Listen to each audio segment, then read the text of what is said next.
What's up, No Rival Nation? Look, I'm so glad to be back, and I got some news for you. We are about to start diving into some heavier topics as it relates to defending the faith and apologetics. On top of all the other stuff that we already do, as far as like the music and the funny stuff and all of that good stuff.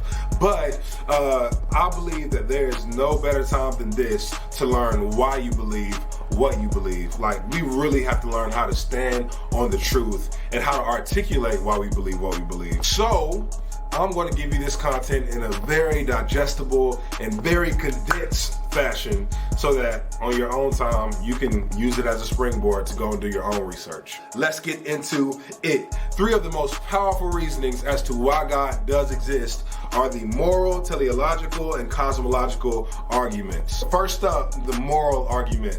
Evidence of God exists in our daily human experiences, starting with our innate sense of morality. Life compels you to believe that there is love and hate, there's good and evil, there's truth and deception. And the most reasonable explanation as to why people share these moral terms is because there is a real moral law provided by a real moral law giver. Number 2, the teleological argument, which looks at the structure of the universe. Our solar system, our DNA, subatomic particles, all of these things give the appearance that things have been purposefully arranged. For example, when you look at the position of the sun, if it was any farther away, we would freeze up. If it was any closer, we would burn up. The fact that the stars aren't just falling on us. The fact that we have the right amount of oxygen and nitrogen to breathe. The fact that our DNA code is so complex.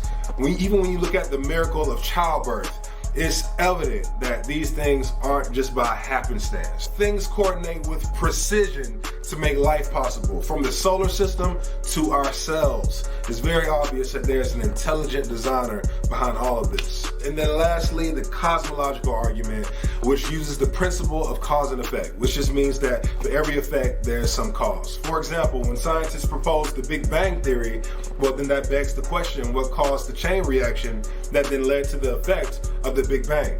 Logic demands something that is eternally existent and not caused by anything else, something that transcends our reality.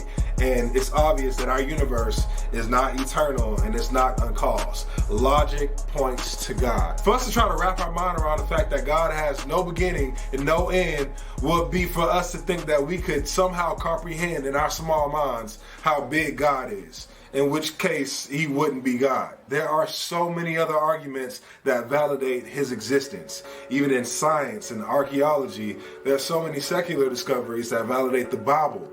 But probably the most profound is our personal experience with Jesus. Changed lives, renewed minds, broken addictions. These things point to the existence of God. When you look at it like that, it's kind of like you'd have to have more faith to believe that God doesn't exist versus to believe that he does. And so I hope this blessed you. Stay tuned for more stuff in the future. No Rival Nation, love you. Peace. Yo, shout out to Wifey. She tripped your boy up.